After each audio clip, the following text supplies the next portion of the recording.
최근 불거진 스타들의 논문 표절 논란으로 연예계가 떠들썩합니다. 김혜수, 김미화 씨의 현재 입장은 어떤지, 또 이 밖에 석사 학위 논문과 관련해 이슈를 모았던 스타는 누가 있는지 알아보겠습니다. 머니투데이 전영화 기자 나와 계십니다. 안녕하세요. 안녕하세요.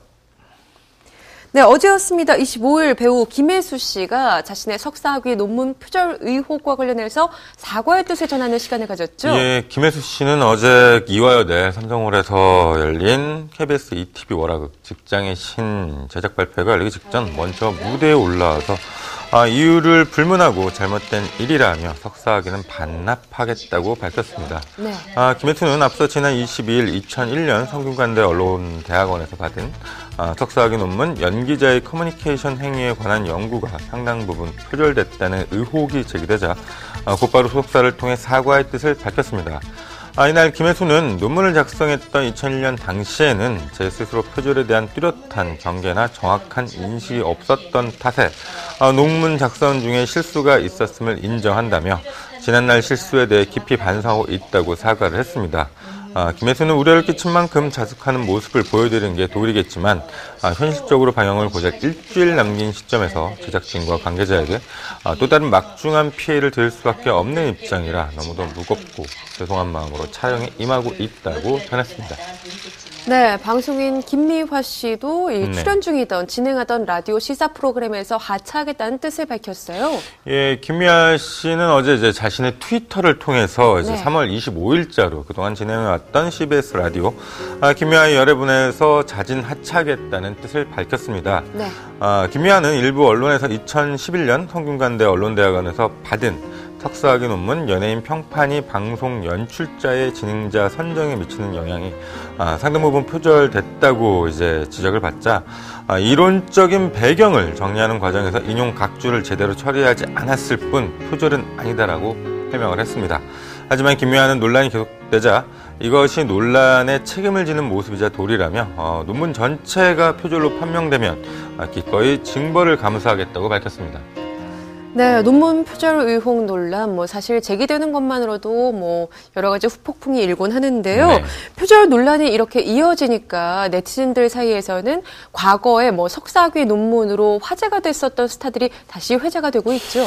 예, 사실 연예인들의 논문을 그렇게 본 사람이 많지는 않겠죠. 예.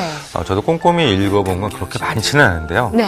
그런 점에서 대단하다고 느낀 건 박진희의 이제 논문이었습니다. 네. 박진희는 연세대 행정대학원 사회복지학 전공 석사학위 논문인 연기자의 스트레스와 우울 및 자살 생각에 관한 연구라는 그 주제로 그 논문을 받았는데요.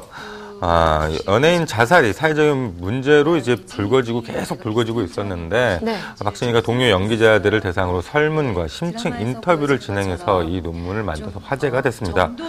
조사 대상 전체의 40%가량이 우울증을 앓고 있으며, 자살을 생각한다고 발표를 했었고요. 박진희 논문을 보면 악성 댓글, 파파라치, 생활에 대한 불안감 등이 연예인들의 우울증의 가장 큰 원인으로 지목을 됐습니다. 박진희는 그에 대한 대책으로 이제 꾸준한 카운셀링, 또 주변에 이제 사람들과 대화, 그리고 연예인들에 대한 사회의 편협한 시각이 바뀌어야 한다고 밝히기도 했습니다. 네, 김아중 씨 이야기 좀 나눠볼까요? 김아중 씨의 논문도 좋은 평가를 받아서 네티즌들 사이에서는 엄친딸로 화제가 됐었어요. 김아중은 지난 2011년이죠. 이제 고려대 언론대학원에서 감성 욕구와 인지 욕구가 감정 강도 및 만족도에 미치는 영향, 스릴러 영화 관람을 중심으로 라는 논문으로 석사학위를 받았습니다. 준비를 2년여 정도 한 것으로 알려졌는데요. 연기 활동을 하면서도 계속 논문을 준비를 해왔었죠. 김아중의 이 석사 논문은 지난해 문화경제학회의 학회지인 문화경제연구 4월호에 실리기도 했는데요. 그만큼 학문적 가치를 인정받았다는 뜻이겠죠. 예. 또 김아중은 그 지도교수님과 논문 준비를 상당히 철저히 했던 것 같은데요.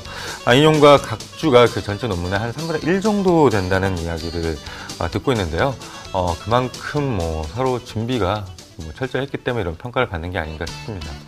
네, 오대규 씨는요, 이 연예인 논문에 있어서 원조라고 해도 과언이 아닐 정도로 많은 분들이 이야기를 하시더라고요. 예, 오대규 씨 같은 경우는 고려대 이제 언론대학원에서 방송 환경 변화에 따른 연예 산업 구조변천연구란 논문을 고려대 언론대학원에서 그 석사학위를 받았었는데요. 네. 7개월 동안 방송사를 돌아다니며 자료를 만들었고요. 당시 저도 오대규 씨한테 그 논문을 받아서 이거를 봤었는데요. 네. 연예인들의 출연료와 제작 환경, 위상 등이 담겨 있었고요. 워낙 연예인들의 이제 출연료 등 기초적인 자료가 부족하다 보니까 오대규 씨의 논문 자체가 후속으로 이어지는 이제 관련 논문들의 원자로 사용되는 경우가 많았습니다. 네. 2000년대 초반 논문이라 지금과 데이터는 많이 바뀌었겠지만 상당 부분 공감할 게 많았었고요. 소위 스타급 연예인들을 제외하고는 방송사에서 여전히 등급으로 이제 출연료를 받는 연예인들은 오대규 씨 논문 자료 속에 있는 내용과 지금도 그렇게 큰 차이가 없을 것 같기도 합니다. 네, 연예인들의 논문 표절 논란, 최근에 이렇게 좀 문제가 되고 있는데요. 왜 이렇게 논란들이 불거지게 되는 것일까요? 연예인뿐만 아니라 사회 지도층 인사들의 이제 논문 표절 문제가 사회적인 이슈로 떠올랐기 때문인 것 같은데요. 연예인이 이제는 셀러브리티가 됐다는 뜻이기도 하는 것 같고요. 공적인 영역에 속하는 사람들의 처신이 그만큼 더 중요해졌다는 뜻인 것도 같습니다. 네, 스타들의 논문 표절 논란, 비슷한 상황에서 대처하는 방식은 각기 달랐는데요. 아직 대학원 측에 명확한 결론이 나오지 않은 상태이기 때문에 조금 더 지켜봐야 할 것 같습니다. 오늘 이야기 여기서 줄입니다. 지금까지 머니투데이 전영화 기자와 함께했습니다. 고맙습니다. 감사합니다.